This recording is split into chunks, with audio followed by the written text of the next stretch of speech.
Mark எழுதின சுவிசேஷம் 2ஆம் அதிகாரம் 21, 22. இந்த சம்பவத்தில் இயேசு இடத்துல ஒரு கேள்வியை சீஷர்கள் கேட்கிறார்கள். என்ன கேட்குறாங்க அப்படின்னா, யோவானுடைய சீஷர்களும் பரிசேயரும் உபவாசம் இருக்கிறார்கள், ஜெபிக்கிறார்கள். 18வது வசனத்தில் அவரிடத்தில் யோவானுடைய சீஷரும் பரிசேயருடைய சீஷரும் உபவாசிக்கிறார்களே, உம்முடைய சீஷர் உபவாசியாமல் இருக்கிறது என்னவென்று கேட்டார்கள். இந்த கேள்விக்கு பதில் பார்த்தீங்கன்னு சொன்னால் அடுத்த வசனத்தில் ஆண்டவர் சொல்லி முடிச்சிட்டார். அதுக்கான பதில் அவரே சொல்லிட்டார். அதற்கு இயேசு, மணவாளன் தங்களோடு கூட இருக்கையில் மணவாளனுடைய தோழர் உபவாசிப்பார்களா? மணவாளன் தங்களோடு இருக்கும் வரைக்கும் உபவாசிக்க மாட்டார்களே. மணவாளன் அவர்களை விட்டு எடுக்கப்பட்ட நாட்கள் வரும், அந்நாட்களிலே உபவாசிப்பார்கள் அப்படின்னு சொல்லி முடிச்சிட்டார். இது அவங்க கேட்ட கேள்விக்கான பதில், நேரடியான பதில் சொல்லி முடிச்சாச்சு. ஆனால் அதோடு நிறுத்தாமல் இயேசு இன்னொரு வசனத்தையும் சேர்த்து அவங்ககிட்ட பேசுகிறார். என்ன பேசுகிறாரு? ஒருவனும் கோடித்துண்டை பழைய வஸ்திரத்தோடு இணைக்க மாட்டான், இணைத்தால் அதனோடு கூட இணைத்த புதிய துண்டு பழையதை அதிகமாய் கிழிக்கும், பீறலும் அதிகமாகும். ஒருவனும் புது திராட்சரசத்தை பழைய துருத்திகளில் வார்த்து வைக்க மாட்டான், வார்த்து வைத்தால் புது ரசம் துருத்திகளை கிழித்து போடும், ரசமும் சிந்திப்போம், துருத்திகளும் கெட்டுப்போம். புது ரசத்தை புது துருத்திகளில் வார்த்து வைக்க வேண்டும் என்றார். இது எதுக்கு சொல்கிறாரு? கேட்ட கேள்விக்கு பதில் சொல்லிட்டார். ஏன் உபவாசிக்கிறது இல்லைன்னா, நான் இருக்கிற வரைக்கும் அவங்க என்ன செய்ய மாட்டாங்க, உபவாசம் பண்ண மாட்டாங்க. நான் எடுக்கப்பட்ட நாட்கள் வரும், நான் எடுக்கப்பட்ட பிறகு என்ன செய்வாங்க, அவங்க உபவாசம் பண்ணுவாங்க. இது நேரடியான பதில், முடிஞ்சிருச்சு. ஆனால் அதோட நிறுத்தலை. 3 சுவிசேஷத்துலேயும் இந்த கேள்விக்கு பதில் சொல்லும் போது இது பதிவு செய்யப்பட்டிருக்கு. எது? இந்த கோடித்துண்டும் புது ரச விஷயமும் பதிவு செய்யப்பட்டிருக்கு. லூக்கா எழுதின சுவிசேஷம் 5ஆம் அதிகாரத்திலையும் இருக்குது, மத்தேயு எழுதின சுவிசேஷம் 9ஆம் அதிகாரத்திலையும் இருக்குது. இதுக்கு என்ன அர்த்தம்? ஏன் திடீர்னு ஆண்டவர் எக்ஸ்ட்ராவாக இந்த வார்த்தையை சொல்கிறாரு? நான்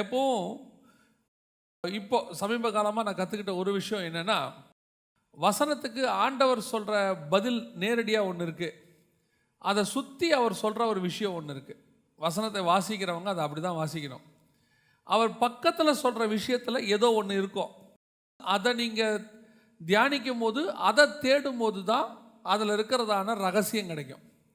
நேரடியாக பதிலை நீங்கள் பெற்றுக்கொள்வது ஒன்று, அதில் இருக்கும் நேரடியாக. சீஷர்கள் கேட்குறாங்க, ஏன் அவர்களோடு கூட ஓமைகளாக பேசுகிறீர் என்று சொல்லி. இப்போ இயேசு தெளிவாக சொல்கிறாரு, பரலோக ராஜ்யத்தின் ரகசியங்களை அறியும்படி அவர்களுக்கு அருளப்படவில்லை, உங்களுக்கு அருளப்பட்டது. அப்போ சில ரகசியங்கள் இருக்குது வசனத்துக்குள்ள. அப்போ இந்த வசனத்தை தியானிக்கும் போது சில காரியங்களை ஆண்டவர் என்ன செய்கிறாரு, விளக்கி கொடுக்கிறார். புது திராட்சரசத்தை பழைய துருத்திகளில் வார்த்து வைக்கிறது இல்லை. அப்படின்னா என்ன அர்த்தம்? அப்படி வார்த்து வச்சா அது என்ன ஆகுமா, அந்த துருத்தியை கிழித்து போடும், ரசமும் சிந்தி போகும் அப்படிங்கிறார். அதனுடைய அர்த்தம் என்ன அப்படின்னு கேட்டிங்கன்னு சொன்னால், புது திராட்சரசம் என்பது நம்ம எல்லாருக்கும் தெரிந்திருக்கிறபடி இயேசு கிறிஸ்து திராட்சரசத்தை எடுத்து என்ன செய்கிறாரு, இதை வாங்கி நீங்கள் பருகுங்கள், இது உங்களுக்காக சிந்தப்படுகிற என்னுடைய இரத்தமாக இருக்கிறது. அது புதிய உடன்படிக்கை சொல்லிட்டு ஆண்டவர் சொல்கிறாரு, புது திராட்சரசத்தை பழைய துருத்திகளில் வார்த்து வைக்க மாட்டாங்க. பழைய திராட்சரசம் பழைய துருத்தி, புது திராட்சரசம் புது துருத்தி. அப்படின்னா என்ன அர்த்தம்? இந்த உடன்படிக்கையை சுமக்கிற காரியங்களும், இப்போ பழைய உடன்படிக்கை ஒன்று இருக்குது, அதுதான் பரிசேயரும் யோவானுடைய சீஷர்களும் ஃபாலோ பண்ணுறாங்க. யோவானுடைய சீஷர்களும் பரிசேயரும் ஃபாலோ பண்ணுறது என்னன்னு கேட்டிங்கன்னா, நியாயப்பிரமாணம். அந்த நியாயப்பிரமாணத்தை ஃபாலோ பண்ணுறவங்க ஒரு பிரேயர் இருக்கிறாங்க, ஒரு ஜபம், ஒரு விதமான ஜபம் இருக்குது, அதுக்கு ஒரு முறை இருக்குது. அப்படி ஜபிக்கிறவங்க கேட்குறாங்க, உங்கள் ஆளுங்க ஜெபம் பண்ணுறது இல்லையா அப்படின்னு கேட்ட உடனே, ஜெபம் பண்ண மாட்டாங்க, ஜெபம் பண்ணுற காலம் வரும், நாங்கள் ஜெபம் பண்ணுவோம் எல்லாம் சொல்லிட்டு. ஆனால் அந்த ஜெபம் எப்படி? பழைய துருத்திகளில் புது திராட்சரசத்தை வார்க்க முடியாது. இப்போ இவங்கெல்லாம் பழைய துருத்தி. யாரெல்லாம்? யோவானுடைய சீஷர்களும் பரிசேயரும் பழைய துருத்தி. அவங்க நியாயப்பிரமாணத்தில் இருக்கிறவங்க. அவங்க மெத்தடை ஃபாலோ பண்ணிட்டு கேட்குறாங்க, நாங்கள்லாம் செய்கிறோமே. இப்போ இயேசு சொல்கிறாரு, நீங்கள் பழைய துருத்தி பழைய ரசத்தை உடையவர்கள், நியாயப்பிரமாணத்தை உடையவர்கள், நீங்கள் வேற ஃபாலோ பண்ணுறீங்க. ஆனால் என்னுடைய சீஷர்கள் உபவாசம் இருப்பாங்க, ஆனால் அவன் ஒன்றை மாதிரி இருக்க மாட்டான், அவன் புது திராட்சரசத்தை உடையவன். புதிய உடன்படிக்கையை உடையவன் அவன். அந்த புதிய உடன்படிக்கைக்கு உரியவன் பழைய முறைமையின்படி எதையும் செய்ய முடியாதுன்னு அர்த்தம். நீங்களும் நானும் புதிய உடன்படிக்கைக்கு உரியவர்கள். ஆண்டவர் புதிய உடன்படிக்கைக்கு தான் அழைச்சிருக்கிறார். இன்னைக்கு நீங்கள் எதை விரும்புகிறோங்கிறது தான் முக்கியம். நாம் புதிய உடன்படிக்கையில் இருந்துக்கிட்டு பழைய முறைமையை ஃபாலோ பண்ணுறோமாங்கிறது தான் ரொம்ப முக்கியம். அதான் நியாயப்பிரமாணம் முடிவுற்றது, முடிஞ்சிருச்சு. இப்போ நாம் எல்லாம் சுயாதீன பிரமாணம்னு சொல்லக்கூடிய புது பிரமாணத்துக்குள்ளே இருக்கிறோம். இயேசு கிறிஸ்துவின் ரத்தத்தாலே கழுவப்பட்டு இன்னும் ஈஸியாக புரியணும்னா புதிய ஏற்பாட்டில் இருக்கிறோம். அப்படி புதிய ஏற்பாட்டில் இருக்கிற நாம பழைய ஏற்பாட்டு முறைமையின்படி ஃபாலோ பண்ணா, புதிய ஏற்பாட்டு சபைக்குள்ளே உட்காந்துக்கிட்டு பழைய ஏற்பாட்டு முறைமையை ஃபாலோ பண்ணால் இந்த புதிய ரசம், புதிய உடன்படிக்கை பழைய துருத்தியை கிழித்து போடும். இதுக்கு அதுக்கும் செட் ஆகாதுன்னு அர்த்தம். அதுவும் என்ன ஆகாது? செட் ஆகாது. ஆண்டவர் என்ன சொல்றார் பாருங்க, வாசிங்க. எபிரேயர் நிருபம் 7ஆம் அதிகாரம் 11வது வசனத்தை வாசிங்கள். எபிரேயர் 7:11 வாசிங்கள். அல்லாமலும் இஸ்ரவேல் ஜனங்கள் லேவி கோத்திர ஆசாரிய முறைமைக்குட்பட்டிருந்த அல்லவோ நியாயப்பிரமாணத்தை பெற்றார்கள். அந்த ஆசாரிய முறைமையினாலே பூரணப்படுதல் உண்டாயிருக்குமானால் ஆரோனுடைய முறைமையின்படி அழைக்கப்படாமல் மெல்கிசேதேக்கினுடைய முறைமையின்படி அழைக்கப்பட்ட வேறொரு ஆசாரியர் எழும்ப வேண்டுவதென்ன? வேறொரு ஆசாரியர் எழும்ப வேண்டியது அப்படின்னா என்ன அர்த்தம்? இந்த ஆசாரிய முறைமை ஒன்று இருந்துச்சு பழைய ஏற்பாட்டில், நியாயப்பிரமாணத்தை ஃபாலோ பண்ணுறதுக்கு. நியாயப்பிரமாணத்தை ஃபாலோ பண்ணணும்னா அதுக்கு ஒரு முறை இருக்குது. அந்த முறைமையை ஃபாலோ பண்ணுறதுக்கு பேர் ஆரோனின் முறைமை. அந்த முறைமையில் பூரணப்படுத்தல் உண்டாயிருக்குமானால் புதுசாக ஒன்றும் தேவையே இல்லை. அதில் அது நடக்கலை. நடக்காததுனால இஸ்ரவேல் ஜனங்கள் பாவ மன்னிப்பு பூரணப்படலை, பாவ மன்னிப்பு பெறலை. அந்த நியாயப்பிரமாணத்தை ஃபாலோ பண்ண பழைய ஏற்பாட்டு பரிசுத்தவான்கள் பரதேசிக்கும் போகலை, பரலோகத்துக்கும் போகலை. எல்லாம் எங்கே போனாங்க? பாதாளத்துக்கு போனாங்க, மேல் பாதாளத்துக்கு போனாங்க. அதான் வசனம் சொல்லுது, பாதாளத்தில் நரைமறை துக்கத்தோடு கூட இறங்க பண்ணுகிறீர்கள். எபிரேயர் 11:39 சொல்லுது, அவர்கள் எல்லாரும் விசுவாசத்தினாலே நற்சாட்சி பெற்றும் வாக்குத்தத்தம் பண்ணப்பட்டதை அடையாமல் போனார்கள். பழைய ஏற்பாட்டு பரிசுத்தவான்கள் அந்த முறைமையை கரெக்டாக ஃபாலோ பண்ணாங்க, தப்பாக ஃபாலோ பண்ணலை. எப்படி பண்ணாங்க? கரெக்டாக ஃபாலோ பண்ணாங்க. ஆனால் ஃபாலோ பண்ணியும் அந்த முறைமை என்ன ஆகலை? அவர்களை கொண்டு போய் பரலோகத்திலேயோ பரதீசிலேயோ சேர்க்கவில்லை. ஆகவே அது பூரணப்படுத்தாது. அந்த முறைமை வேஸ்ட். அந்த முறைமை செய்யப்படுவதனாலே ஒரு சில நன்மைகள் இருந்தது, ஆனால் எதிர்பார்த்த நன்மைகள் இல்லை. தேவனுடைய கோபத்தை அவர்கள் மேல் வராதபடிக்கு அது தடுத்ததே ஒழிய அவர்கள் எதிர்பார்த்திருந்த புதிய எருசலேமுக்கோ பரலோகத்துக்கோ பாரடைஸ்க்கோ அது என்ன செய்யவில்லை, போக வைக்கல. அப்படி இருக்கும்போது உங்களை என்னையும் கர்த்தர் எதுக்கு அழைச்சிருக்கிறாரு? புதிய உடன்படிக்கை பரலோகத்துக்கு போகிறதுக்கு அழைச்சிருக்கிறாரு. அப்படி பரலோகத்துக்கு போகிறதுக்கு அழைக்கப்பட்ட நீங்களும் நானும், புதிய திராட்சை ரசத்தை கையில் வாங்குற நீங்களும் நானும் எந்த முறைமையை ஃபாலோ பண்ணுறோம்? இப்போ உங்களை கேட்டால் என்ன சொல்வீங்க? நாங்கள் புதிய ஏற்பாட்டு சபை தானே, அப்பமும் ரசமும் தானே வாங்குகிறோம். அப்போ நாங்கள் இது புது பிரமாணம், ஆனால் ஃபாலோ பண்ணுற முறை எது? அங்கே தான் வித்தியாசப்படுது. இப்போது யோவானுடைய சீஷர்களும் பரிசேயரும் வந்து கேட்குறாங்க, எங்களை மாதிரியே அவங்கள ஜெபம் பண்ணாமல் இருக்காங்களே ஏன்? ஆண்டவர் சொல்கிறார், அவன் ஜெபம் பண்ணுவான், ஆனால் உங்களுடைய முறைமையின்படி அல்ல. ஜெபம் ஒன்று தான், ஜெபம் பண்ணுற முறைமை வித்தியாசப்படுது. பிரமாணங்கள் இருக்கு, பிரமாணத்தினுடைய முறைமை வித்தியாசப்படுது. இன்னைக்கு சபையினுடைய பிரச்சனை என்ன? விசுவாசியினுடைய பிரச்சனை என்ன? இன்னைக்கு நாம் கர்த்தருடைய வசனத்தை ஃபாலோ பண்ணுறோம், அப்பமும் ரசமும் வாங்குகிறோம், புதிய ஏற்பாட்டு சபைக்கு வரோம், ஆனால் செய்கிற முறைமை என்ன முறைமை? பழைய ஏற்பாட்டு முறைமை. அவன் எப்படி பலி செலுத்தினானோ உணர்வு இல்லாமல், அவனை பொறுத்த வரைக்கும் பலி செலுத்திட்டா போதும், வருஷத்துக்கு ஒரு தடவை அவன் காணிக்கையை கொண்டு வந்து கொடுத்துட்டானா பாவம் மன்னிக்கப்பட்டுச்சுன்னு நினச்சிக்கிட்டான். அவன் வந்து என்ன செஞ்சிட்டான்? எந்த ஒரு உணர்வும் இல்லாதபடிக்கு அவன் வருவான், ஆலயத்துக்கு வருவான், பலி செலுத்துவான், காணிக்கை செலுத்துவான், போயிடுவான். அவனுக்குள்ள என்ன இல்லை? எந்த மாற்றமும் இல்லை. அப்போ இன்னைக்கு புதிய ஏற்பாட்டு முறைமைக்கு படி வந்திருக்கிற நீங்கள் திருச்சபைக்கு வந்து போகும்போது அதேபடி காணிக்கை பலி செலுத்துறீங்க, துதி பலி ஸ்தோத்திர பலி செலுத்துறீங்க. ஆலயத்தை விட்டு போகும்போது மாற்றம் இருக்கா? ஆலயத்தை விட்டு போகும்போது புதிய ஏற்பாட்டு முறைமையில் என்னவா இருக்கணும்? இயேசுவை ஒருத்தன் சந்தித்து விட்டு எப்படி போக முடியாது? வந்த வண்ணமாய் போக முடியாது. அவன் மாறித்தான் போகணும். எவன் மாற மாட்டான்? நியாயப்பிரமாணத்தை கரெக்டாக ஃபாலோ பண்ணுற ஒருத்தர் இருக்கிறான். ஆனால் அவனால் எதை விட முடியல? பணத்தை விட முடியல, பொருளாசையை விட முடியல, உலகத்தை வெறுக்க முடியல. அப்படிப்பட்டவன் தான் மாறாமல் போவான். எப்பேற்பட்டவனும் இயேசுகிட்ட வந்தால் மாறித்தான் போவான். அப்போ சபைக்கு வந்துட்டு போகும்போது உங்களுக்குள்ள என்ன இருக்கணும்? ஒரு ஆவிக்குரிய மாற்றம் இருக்கணும். சபைக்கு 10 வருஷமா வரேன், 15 வருஷமா வரேன், சபை ஆரம்பித்த காலத்துலேருந்து வரேன், வரீங்க சரி, என்ன சேஞ்ச், என்ன மாற்றம் இருக்கு? நான் வேதத்தை தூக்கிட்டு வரேன், செய்தி கேட்குறேன், ஒரு சிலரோடலாம் உட்காந்து பேசும்போது எனக்கு ஆச்சரியமாக இருக்கும். 10 வருஷம் விசுவாசிங்கிறாங்க, ஆவிக்குரிய வாழ்க்கையில் என்ன இல்லை? ஒரு மாற்றம் இல்லை, ஒரு வளர்ச்சி இல்லை, தேவனோட கூட நெருக்கம் இல்லை. எப்படி சபைக்கு வந்தாங்களோ அப்படியே ஒரு ரட்சிப்பு, ஒரு சடங்காச்சாரமான ஞானஸ்தானம், பரிசுத்தாவின் அபிஷேகத்தை பெற்றுட்டேன்னு சொல்கிறாங்க. அந்நிய பாஷை பேசுறதுலையும் ஒரு சடங்காச்சாரம், அதோட அவ்வளோதான். நல்லது. நீங்கள் எத்தனை பேர் பரலோகத்துக்கு போவீர்கள்?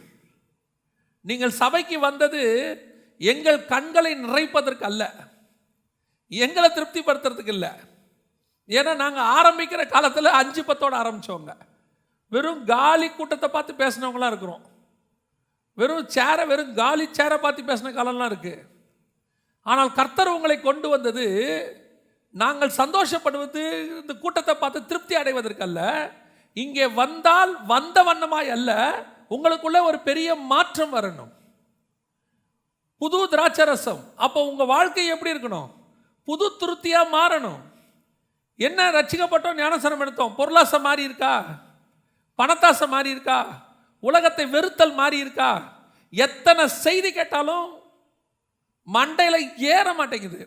எவ்வளவு சொல்லுங்க, உலகத்தை வெறுத்தல் என்ன செய்ய மாட்டேங்குது? இருக்க மாட்டேங்குது. அந்த உலகத்தின் மேலே உள்ள பற்று. இன்னும் இயேசுநாதர் வந்தால் கூட இயேசுநாதர் சொல்லுவாங்க, இன்னும் ஒரு 2 months கழிச்சு வாங்க, இன்னும் ஒரு சில காரியங்கள் இருக்குது, கை கூடுற மாதிரி இருக்குது, அதையெல்லாம் அனுபவிச்சுட்டு வந்துடுறேன். நீங்கள் அப்படி தான் இருக்குது. அன்றைக்கி ஒருத்தர் சொன்னால ஆண்டவரை பார்த்து, நான் முந்தி போய் என் தாய் தகப்பனை என்ன செய்யணும்? புத்தம் செஞ்சு விட்டு அவங்களெல்லாம் பார்த்து அவங்களுக்கு தேவையானதெல்லாம் செஞ்சுட்டு வந்துடுறேன். அப்படி தான் இருக்கான். இயேசுநாதர் கூப்பிட்டாலே ஒருத்தன் அப்படி தான் இருக்கிறான். இன்றைக்கும் அப்படி தான் இருக்குது விசுவாசி. ஆனால் கையில் இருக்கிறது புது திராட்சரசம். நல்லா தெரிஞ்சுக்கொள்ளுங்க, புதிய உடன்படிக்கையின் ஊழியத்தின்படி நீங்கள் திருச்சபைக்கு வருகிறவர்கள், கம்யூனியன் எடுக்கிறவர்கள், முதலில் நீங்கள் உலகத்தை வெறுத்தவர்களாக இருக்கணும். உலகத்தை வெறுத்தல் என்பது உள்ள. இன்னைக்கு நிறைய பேர் வெளியே வெறுத்திருக்கான், உள்ள வெறுக்கல. உள்ளுக்குள்ள மாற்றம் இல்லை, உள்ள ஆசை இருக்கு. வெளியே பாருங்க, சிம்பிளா இருக்கான். நீங்க உட்காந்து பேசி பாருங்க, பில்கேட்ஸ் அளவுக்கு பிளான் வச்சிருக்கான். நமக்கே கூச்சமா இருக்கு, நம்ம தான் பிளான் கம்மியாக போட்டிருக்கோமோ. இன்னும் என்ன இருக்கு? எப்படியாவது அவர் வரத்துக்குள்ள அதை பண்ணிடணும், இதை பண்ணிடணும். ஆனால் கையில் இருக்கிறது என்னது? அப்பத்தை ரசத்தையும் கையில் வாங்குற ஆபிரகாம் சொல்றாரு, நீ கொடுக்கிற ஆசீர்வாதங்களில் ஒன்றையும் நான் என்ன செய்ய மாட்டேன், தொடமாட்டேன். பாதரட்சியின் வாரை கூட தொடமாட்டையா? ஏன் நான் புதிய உடன்படிக்கை கூடியவையா? இதுக்கு முன்னாடி நான் வாங்கினது இருக்கும், பார்வோன்ட்ட வாங்கினது இருக்கும், இதுக்கு முன்னாடி நான் ஆரானில் சம்பாரிச்சது இருக்கும், நான் பாபிலோன்லேருந்து கொண்டு வந்தது கூட இருக்கும். எங்கிட்ட பாபிலோன் இருக்கும், ஆரான் இருக்கும், எகிப்து பார்வோன் இருக்கும், எவ்வளோ வேணா இருக்கும். ஆனால் இன்னையிலிருந்து அப்பத்தையும் ரசத்தையும் கையில் வாங்குறேன்னா, இனி சோதோம் எதுமல்ல, ஒருத்தன் கூட என்ன சொல்லக்கூடாது, நீ என்னை ஐஸ்வர்யன் ஆக்கினேன் என்று.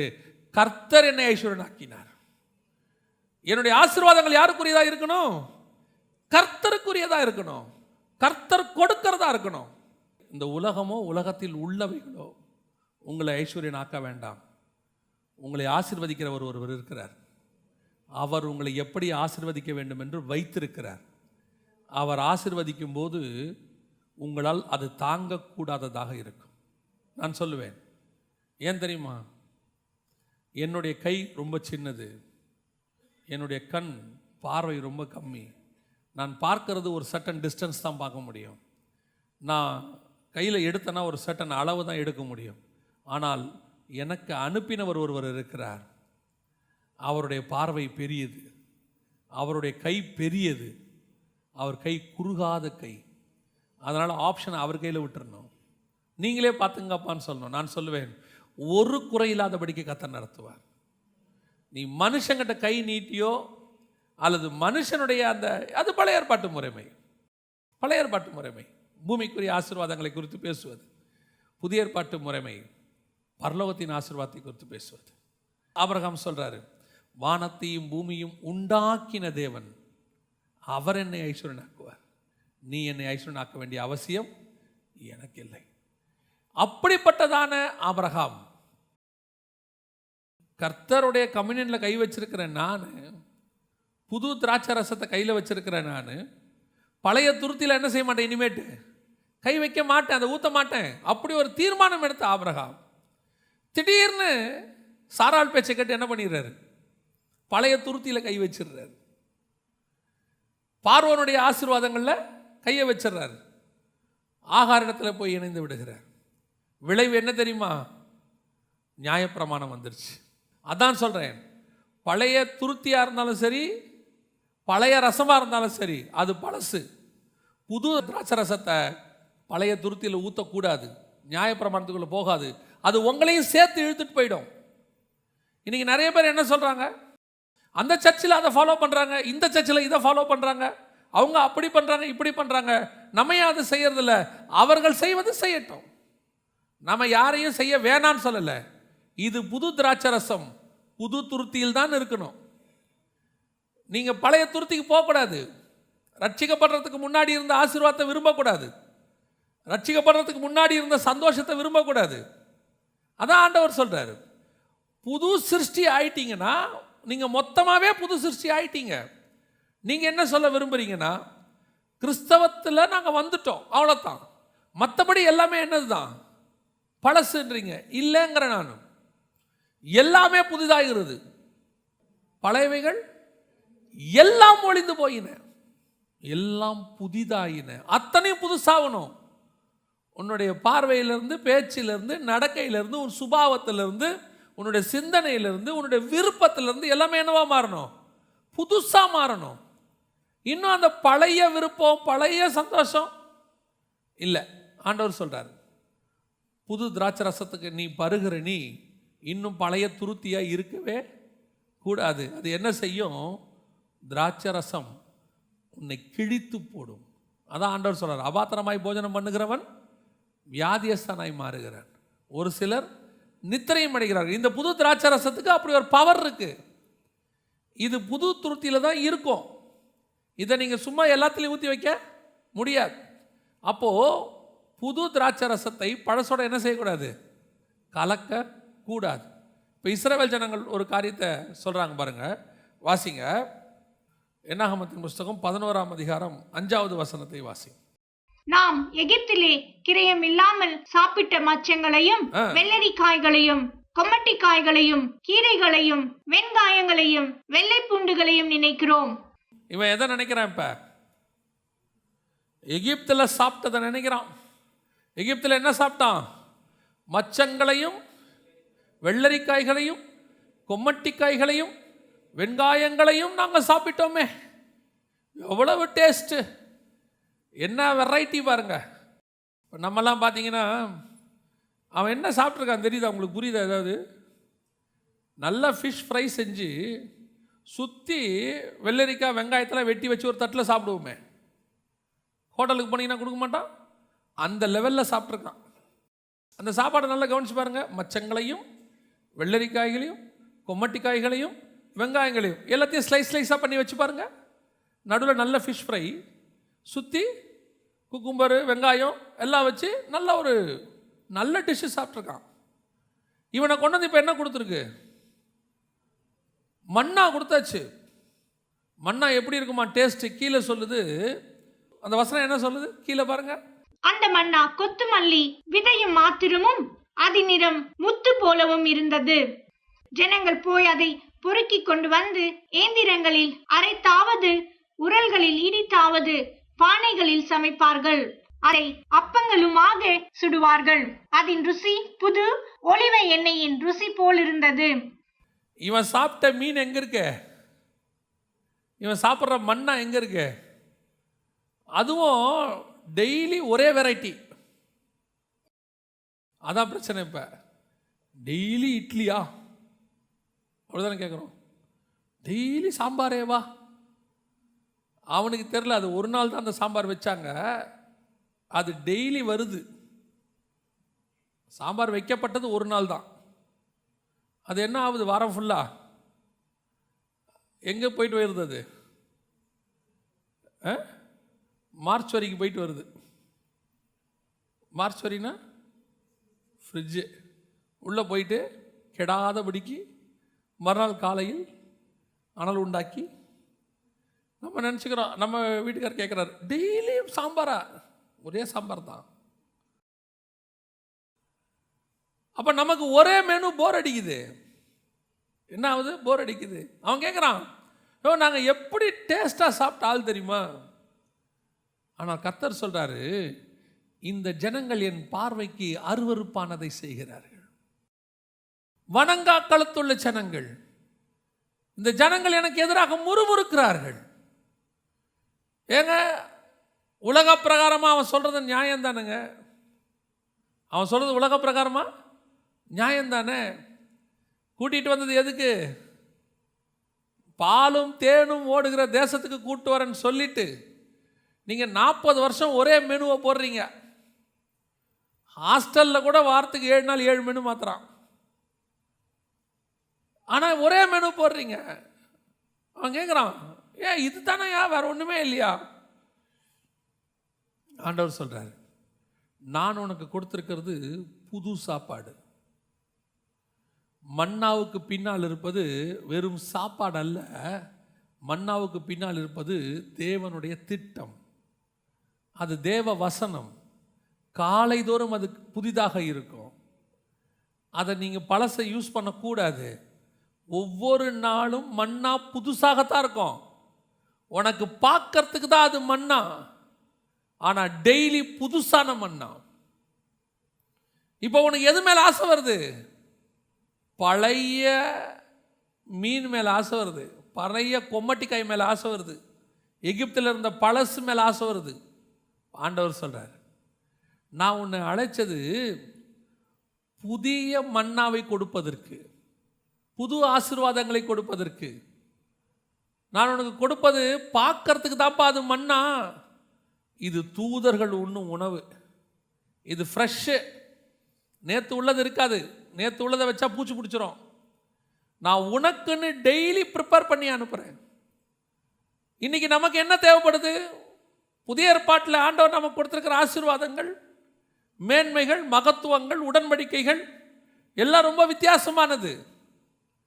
கேட்டால் சொல்லி பாருங்க, உலகத்தை வெறுக்கிறதானா, சிலுவையை சுமக்கிறதானா, பாடு அனுபவிக்கிறதானா, இதே தானா?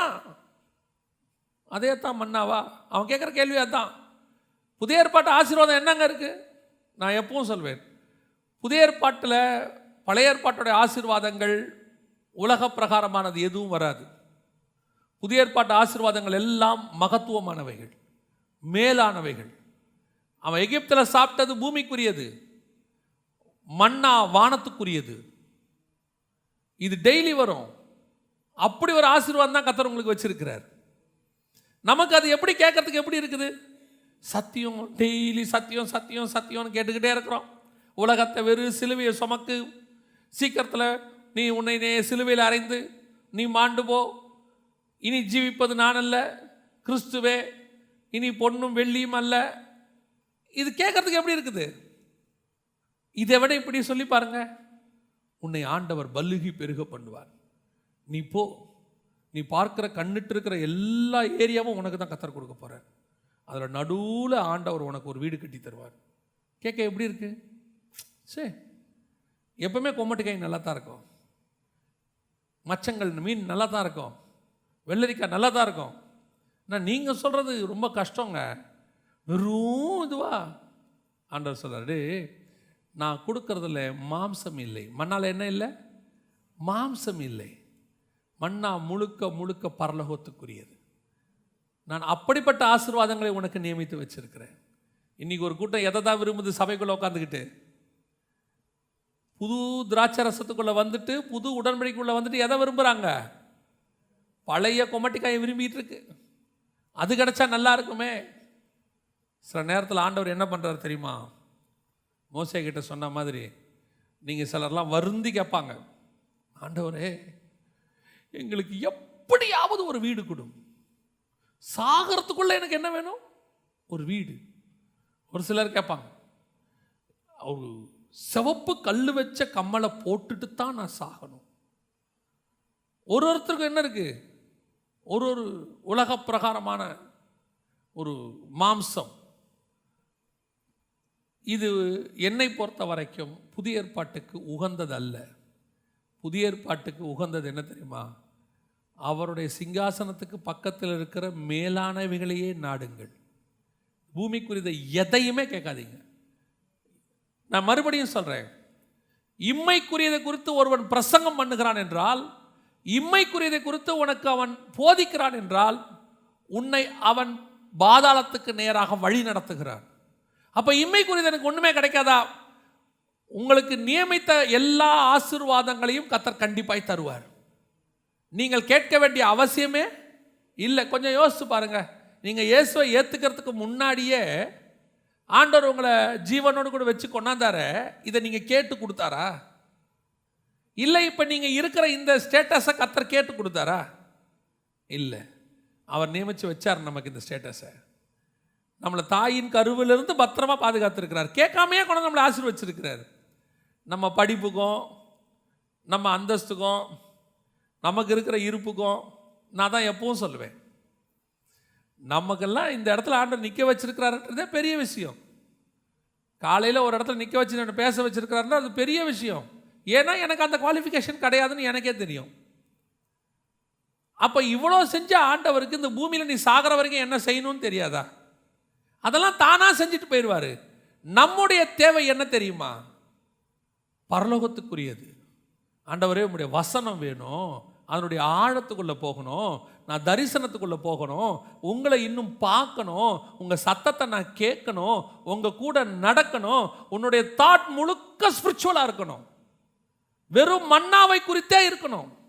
உன் தாட்டில் எது வரக்கூடாது? எனக்கு கொஞ்சம் எகிப்தின் மச்சங்கள் இருந்தால் நல்லா இருக்குமே நினைச்சோம், தொலைஞ்சோம். அதான் உண்மை.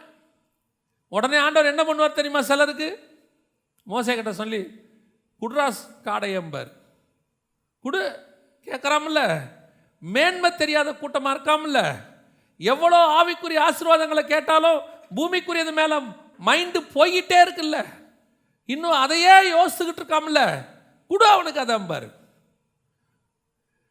பிஸ்னஸ் பெருசாகணும். ஆகணுமா? ஆகும். கர்த்தர் உன்னை பலுகி பெருக பண்ணுவார்.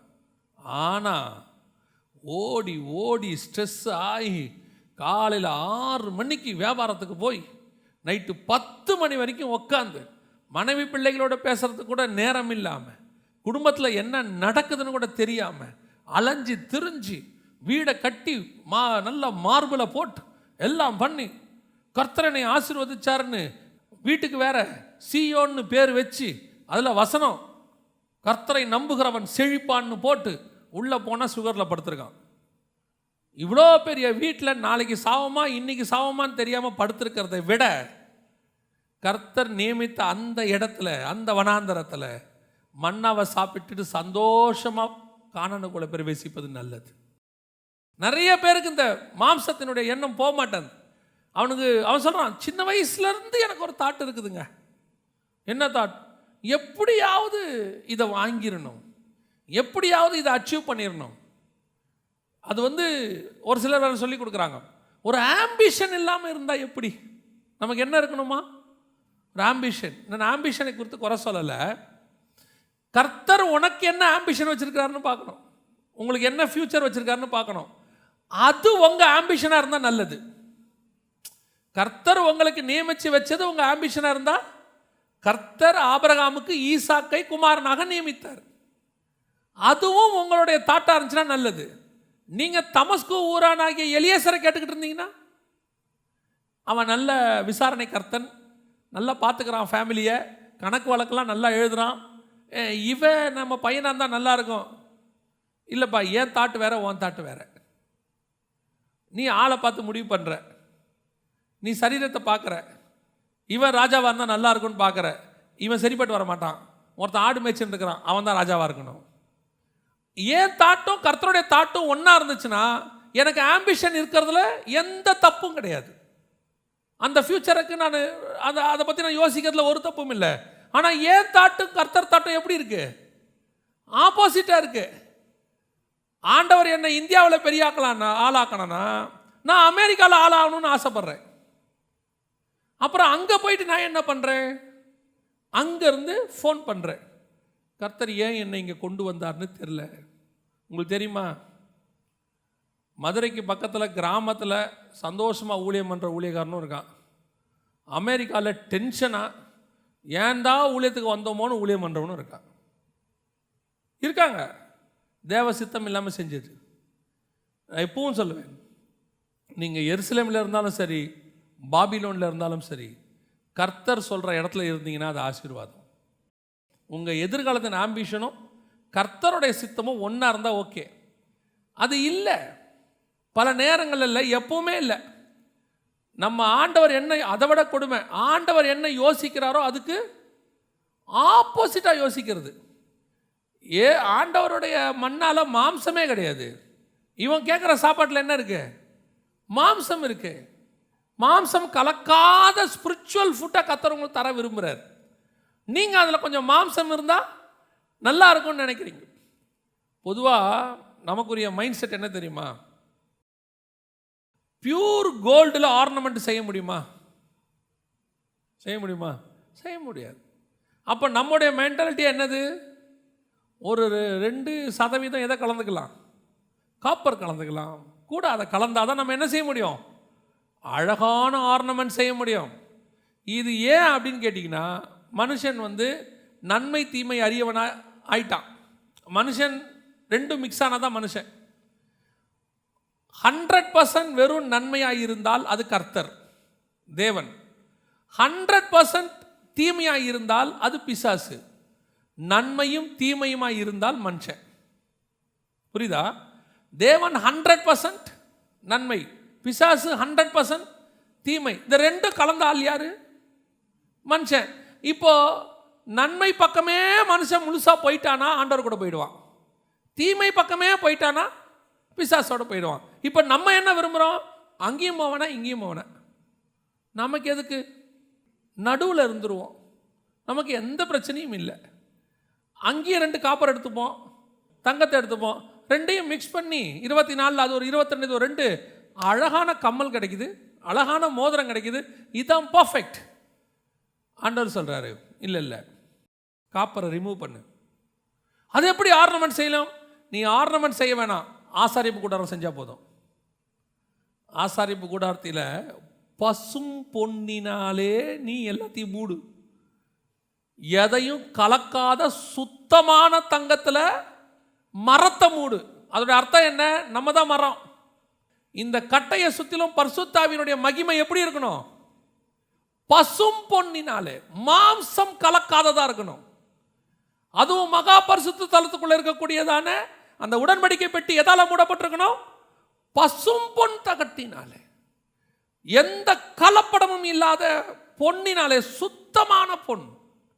எங்க ஆர்னமெண்ட் செய்ய முடியாது, ஆர்னமெண்ட் செய்ய முடியாது. ஆனால் ஆசாரிப்பு கூடாரத்துக்கு பாத்திரமா நிற்க முடியும். நீ உலகத்தில் அழகான ஆர்னமெண்ட்டாக இருக்கணுமா, ஆசாரிப்பு கூடாரத்துக்குள்ள கர்த்தருடைய பாத்திரமா இருக்கணுமா? எதுங்கிறத நீங்கள் தான் டிசைட் பண்ணணும். இன்னைக்கு நான் என்ன விரும்புகிறேன்?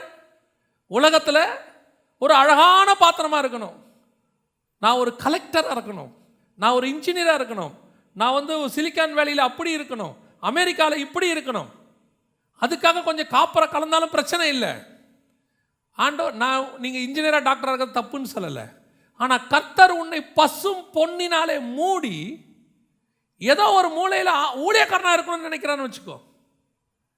இப்போ இஸ்ரவேல் ஜனங்க போட்டிருக்கிற நகையை போட்டுக்கிட்டு எல்லா கல்யாணத்துக்கும் போகலாம். ஆமாம் தானே? எல்லா கல்யாணத்துக்கும் போகலாம், எல்லா ஃபங்க்ஷனுக்கும் போகலாம். பக்கத்து கூடாரத்தில் போய் காட்டலாம், பார்த்தியா எவ்வளோ அழகான கம்மல் செஞ்சுருக்கேன், பார்த்தியா எவ்வளோ பெரிய ஆரம் செஞ்சுருக்கேன். ஆனால் ஆசாரிப்பு கூடாரத்துக்குள்ளே இருக்கிற பாத்திரம் இருக்குது, அது ஒரு மூலையில் இருக்கும். இன்னும் சொல்லப்போனால் வெளியே இருக்கிற யாருக்குமே தெரியாது. ஒரு 10 ஆசாரியனுக்கு தெரியும், ஒரு பிரதான ஆசாரியனுக்கு தெரியும். ஆனால் வெளியே இருக்கிற அவ்வளவு நகையும் அந்த ஆசாரிப்பு கூடாரத்துக்குள்ள இருக்கிற ஒரு பாத்திரத்துக்கு ஈக்குவல் ஆகாது. அதுதான் நீங்களும் நானும். நீ கலப்படம் இல்லாத பரிசுத்த வாழ்க்கை வாழணும், மகிமையில் இருக்கணும், கர்த்தரோடு கூட நடக்கணும்னா நீ இந்த புகழ்ச்சி, இந்த மனுஷனால் கிடைக்கக்கூடிய புகழ், இதில் கிடைக்கக்கூடியதான மேன்மை, அதில் கிடைக்கக்கூடிய ஆசீர்வாதம், இந்த உலகத்தில் பெரிய பணக்காரன், பெரிய படிப்பாளி, அவர் பெரிய ஆள், பிஸ்னஸ்மேன், இதெல்லாம் தூக்கி ஓரம் போட்டுட்டு கர்த்தர் என்னை எந்த மூலையில் வச்சாலும் சரி, ஆனால் கலப்படம் இல்லாத பசும் பொன்னினாலே நான் மூடப்பட்டிருக்க வேண்டும். அதுதான் புது திராட்சரசத்தோடு எதை கலக்கக்கூடாது, பழைய துருத்தியில் ஊற்றக்கூடாது. இது வேற அது வேற. இந்த மகிமைய தனி. கர்த்தர் அந்த அழைப்புக்கு தான் உங்களை என்னை அழைச்சிருக்கிறார். இன்னும் எனக்கு அது என்ன போல, இந்த மேன்மை, பெருமை, எண்ணம், கண்களின் இச்சை, இதெல்லாம் இன்னும் போகாமல் இருக்கு, இன்னும் இருக்கு. நான் சொல்கிறேன், புது உடன்படிக்கை உங்களுக்குள்ள வந்துருச்சுன்னா பழசை பற்றி எதுவுமே உங்கள் ஞாபகத்தில் இருக்காது, எந்த தாட்டுமே இருக்காது, எதை பற்றி யோசிக்கவே மாட்டீங்க. என்னுடைய ஓட்டம் தேவனோடு கூட இருக்கும், வேறு எதை பற்றி எனக்குள்ள என்ன இருக்காது, தாட் இருக்காது. கடைசியாக அவங்க கேட்ட கேள்விக்கான பதில், இவங்க என்ன கேட்குறாங்க, நாங்கள்லாம் ஜெபம் பண்ணுறோமே, உங்கள் சீஷர்கள் ஜெபம் பண்ணுறது இல்லையா அப்படின்னு கேட்ட உடனே இயேசு சொல்கிற வார்த்தை, அவன் ஜெபம் பண்ணுவான், ஆனால் நீங்கள் பண்ணுற ஜெபத்தை அவன் என்ன செய்ய மாட்டான், செய்ய மாட்டான். அவன் புது திராட்சை ரசம், உங்கள் முறைமையில் கூப்பிடாதீங்க. பரிசேயர் எப்படி ஜெபம் பண்ணுறாங்களாம் வாசிங்க. மத்தேயு எழுதின சுவிசேஷம் 6ஆம் அதிகாரம் 5வது வசனத்தை வாசிங்க. 6ஆம் அதிகாரம் 5வது வசனம். மாயக்காரரை போல இருக்க வேண்டாம், மனுஷர் காணும்படியாக ஜெப ஆலயங்களிலும் வீதிகளிலும் சந்திகளிலும் நின்று. இப்ப யோவானும் பரிசேயரும் எப்படி ஜெபம் பண்ணி இருக்கிறாங்க? ஜெபம் பண்றதுங்கிறது எனக்கும் தேவனுக்கும் இருக்கக்கூடியதான பர்சனல் ரிலேஷன்ஷிப். உபவாச ஜெபங்கிறதே பர்சனலாக பண்ணுறது. அதுக்கு அடுத்த வசனம் வாசிங்க, எப்படி ஜெபம் பண்ணுன்றார் பாருங்க ஆண்டவர். நீயோ ஜெபம் பண்ணும்போது அறை வீட்டுக்குள் பிரவேசித்து கதவை பூட்டி அந்தரங்கத்தில் இருக்கிற உன் பிதாவின் இடத்துல. ஜெபம் பண்ணுறதுங்கிறது ஒரு personal relationship with the God, தேவனோடு கூட இருக்கிற தனிப்பட்ட முறை. இன்னைக்கு சபை அடைக்கப்பட்ட உடனே ஜெபங்கிறது மீடியாவில் எப்படி ஆகிப்போச்சு. நம்ம ஜெபம் பண்ணலான்னு மீடியாவில் சொல்கிறது ஒன்றும் தப்பு இல்லை, மீடியாவிலே ஜெபம். அது எப்படி ஜெபம் பண்ணுறது எப்படிங்க தப்பாகும்? சாலமோன் ஜெபம் பண்ணாரு, ஆமாம் சாலமோன் ஜெபம் பண்ணாரு, அது பழைய துருத்தி. நினிவே ஜனங்க ஜெபம் பண்ணாங்க, அது பழைய துருத்தி. எல்லாம் உபவாசம் பண்ணி ஜெபம் பண்ணாங்க, அது பழைய துருத்தி. புது துருத்தி என்ன தெரியுமா? நீ ஒத்த ஆள் உள்ளே போய் கதவை சாத்திட்டு ஜெபம் பண்ணினா ஒரு தேசமே பாதுகாக்கப்படும். பிரேயர் என்பது அந்தரங்கத்தில் செய்வது, உங்களுக்கும் தேவனுக்கும் உள்ள பர்சனல் ரிலேஷன்ஷிப். அப்படியே நீங்கள் ஜெபம் பண்ணுறீங்களா, கூடி அங்கேயாவது வீட்டில் என்ன செய்யுங்க, கதவை சாத்திக்கிட்டு ஜெபம் பண்ணுங்க. 4 பேரோ 3 பேரோ 5 பேரோ ஜெபம் பண்ணுங்க. நான் சொல்கிறேன், யாரோடைய ஜெபம் தான் தடுத்தது, அதில் எந்த மாற்று கருத்தும் இல்லை. ஆனால் அந்த ஜெபம் யாருது தெரியுமா? கண்மலையின் வெடிப்புகளிலும் சிகரங்களின் மறைவிடங்களும் தங்கி இருந்து ஒருத்தன் ஜெபம் பண்ணுவான். அவனுக்கு இந்த புகழே பிடிக்காது, நாங்கள் எல்லாம் சேர்ந்து ஜெபித்து, அதெல்லாம் அவனுக்கு பிடிக்காது. அவன் பாட்டுன்னு கேரி தாற்றங்கரையில் 3.5 வருஷம் ஜெபம் பண்ணிட்டு இருப்பான். அவன் மழையை அடைச்சிருவான், அவன் மழையை வர வச்சிருவான். அவங்ககிட்ட அந்த பவர் இருக்கு. நீங்களும் இப்போ மக்கள் எப்படி ஆயிட்டீங்க, தனியாக ஜெபம் பண்ணுறதுக்கே இன்ட்ரெஸ்ட் இல்லை உங்களுக்குலாம். இப்போ நல்லா டிவியை போட்டு விட்டு அப்படியே டிவியில் நடுவில் கரண்ட்டு கட் ஆகி போச்சுன்னா என்ன பண்ணுவீங்க? அதை வேற பெரிய கொடுமை, இந்த ஃபோனில் ஜாப் பண்ணுறாங்க. நான் எதையும் குற்றமாக சொல்லலை, உள்ள டிஃபிகல்ட்டி சொல்கிறேன்.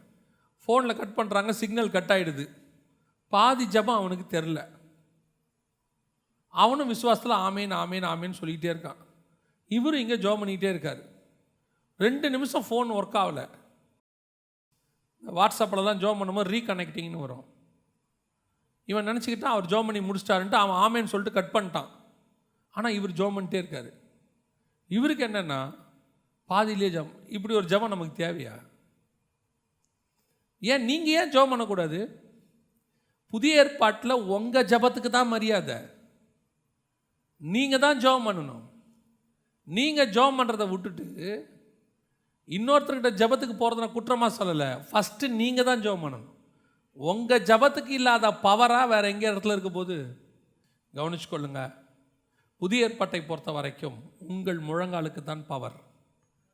நீங்கள் இந்த பார்வைக்கு நீண்ட ஜபம், இந்த ரோட்டில் நின்று பண்ணுறது இல்லை, நான் வசனத்துலேருந்து சொல்கிறேன். அப்படியே எல்லாரும் சேர்ந்து நாம் ஜெபம் பண்ணுவோம்னு சொல்கிறது உங்களுக்கு கேட்குறதுக்கு அதெல்லாம் சந்தோஷமாக இருக்குது. ஏன்னா அந்த பழைய துருத்தி எப்பவுமே எப்படி தான் இருக்குது, மாம்சத்துக்குரியது. தேவனோடு கூட பர்சனல் ரிலேஷன்ஷிப் என்ன இல்லை, ஜனங்களுக்கு இல்லை. ஜனங்க இப்போ எதை விரும்ப ஆரம்பிச்சிட்டாங்க? கூட்டமாக எல்லாரும். ஊழியக்காரனுக்கு வேறு இப்போ ஒரு மாயை ஒன்று வந்திருக்கு. ஆரம்பத்தில் அந்த மாயை பிடிக்க வந்துச்சு, நல்ல வேளை கர்த்தர் காப்பாற்றிட்டார். என்ன தெரியுமா? எவ்வளோ பேர் பார்க்குறாங்கன்னு ஒரு மாயை.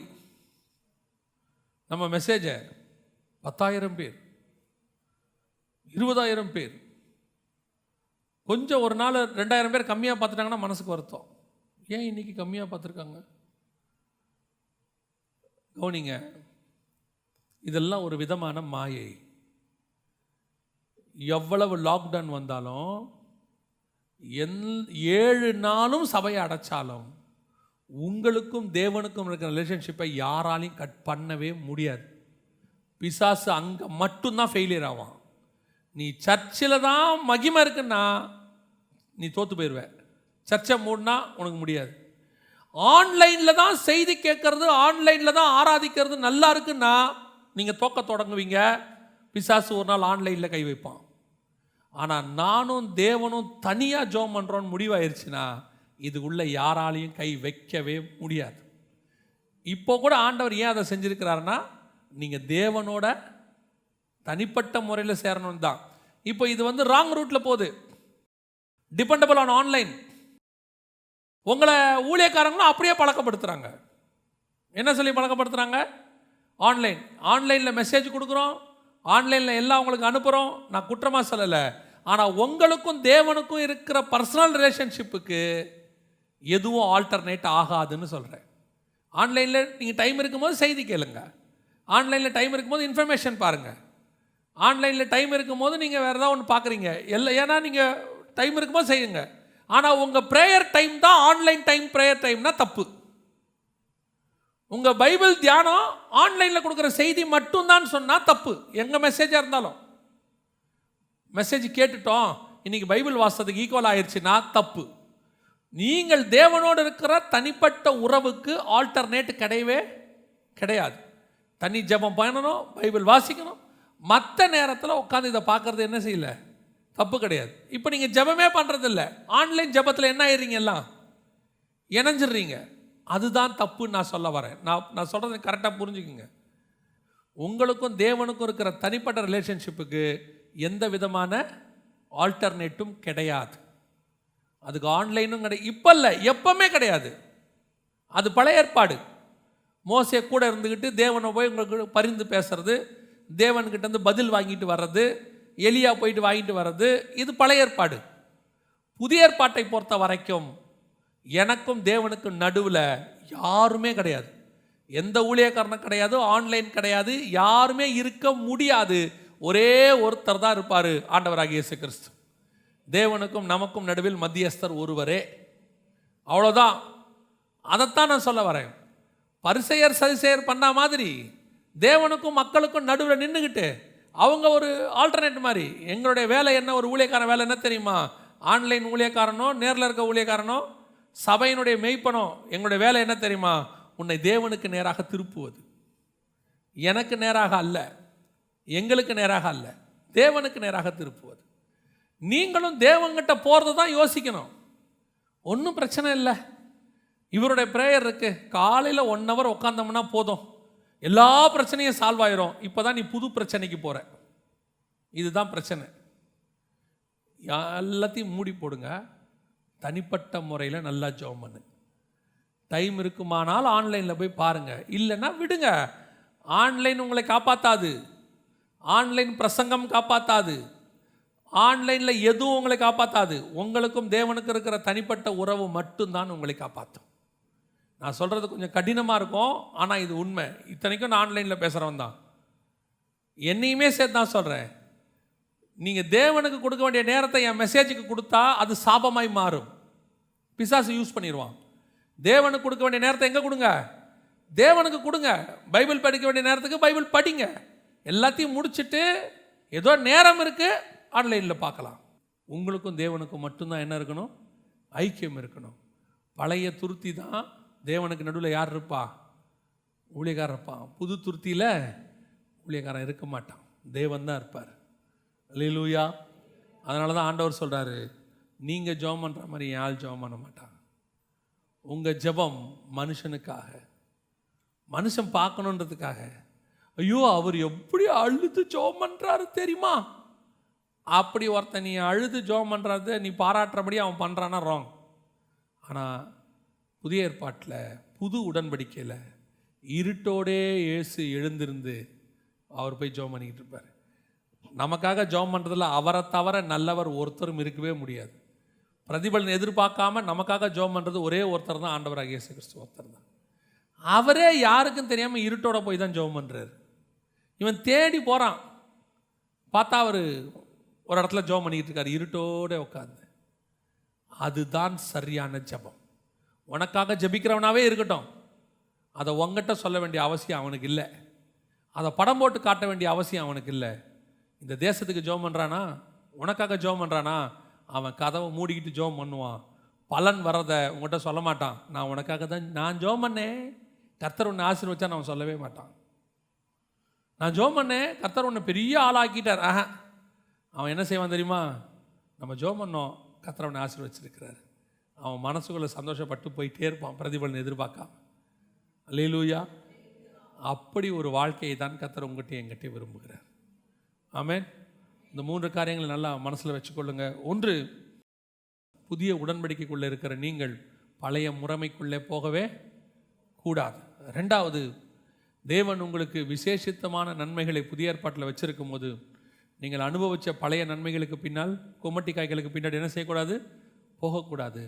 கர்த்தர் உங்களுக்கு புதிய முறைமைகள், ஜெப முறைமைகள் புதுசு, அதை இப்போ நீங்கள் எதை வச்சு பண்ணிக்கிட்டு இருக்கிறீங்க? பழைய முறைமைகள், அதுக்குள்ளே போகவும் கூடாது. கர்த்தர்கிட்ட சொல்லுங்கள், எனக்கும் உங்களுக்கும் நடுவில் வேறு யாருமே கிடையாது. இதுதான் புதிய ஏற்பாட்டினுடைய புது திராட்சை ரசத்தை புதிய துருத்தியில் வார்ப்பது. நம்ம ஜெபம் பண்ணுவோமா? நம்ம எல்லாரும் தேவ சமூகத்தில் ஆண்டவர் நோக்கி பார்ப்போமா? எல்லாம் கண்களை மூடுவோம். சர்வ வல்லமையுள்ள எங்கள் தகப்பனே, நீர் எங்களை எவ்வளவாய் நேசிக்கிறீர் ஆண்டவரே. தனிப்பட்ட முறையில் நாங்கள் உங்களோடு கூட சஞ்சரிக்க வேண்டும் என்று விரும்புகிறீர் ஆண்டவரே. எங்களுடைய ஊழியங்கள் விளம்பரங்களுக்காக அல்ல, எங்களுடைய ஊழியங்கள் மற்றவர்கள் பாராட்ட வேண்டும் என்ற அல்ல, எங்களுடைய ஊழியங்கள் மற்றவர் கண்களுக்கு முன்பாக நல்ல பேரை வாங்க வேண்டும் என்பதற்கல்ல. நாங்கள் கண்மலையின் வெடிப்புகளிலும் சிகரங்களின் மறைவிடங்களிலும் தங்கியிருந்து கேரியத் ஆற்றங்கரையிலே மறைந்து இயேசுவை போல, உம்மை போல ஒருவரும் காணாதபடிக்கு ஒரு வீட்டுக்குள்ளே மறைந்திருந்தார் என்று சொல்லப்பட்டபடி நாங்கள் சிறுகவும் நீர் பெருகவும் வேண்டும் ஆண்டவரே. எங்களை நாங்கள் புரொபகண்டா பண்ண வேண்டாம்பா. எங்களுடைய ஊழியர்கள் முழுக்க முழுக்க புதிய ஏற்பாட்டு முறைமையின்படி எந்த புகழும் ஆதாயமும் எந்த தேவையும் மனுஷரிடத்தில் நேரடியாகவோ மறைமுகமாகவோ எந்த தேவையும் எதிர்பார்க்காமல் எங்களுடைய பார்வை முழுக்க முழுக்க உம்மேல் மாத்திரம் இருக்கட்டும் ஆண்டவரே. இங்கே இருக்கிற ஒவ்வொரு விசுவாசியும் அப்படி மாறட்டும். இந்த பூமிக்குரிய ஆசீர்வாதங்களை உதறி தள்ளட்டும். சிலுவையை எடுத்துக்கொண்டு நடக்கட்டும். ஆண்டவர் உடைய மகிமையுள்ள கரத்தில் தாழ்த்துகிறோம். எங்கள் ஆண்டவர் இயேசுவின் நாமத்தில் பிதாவே.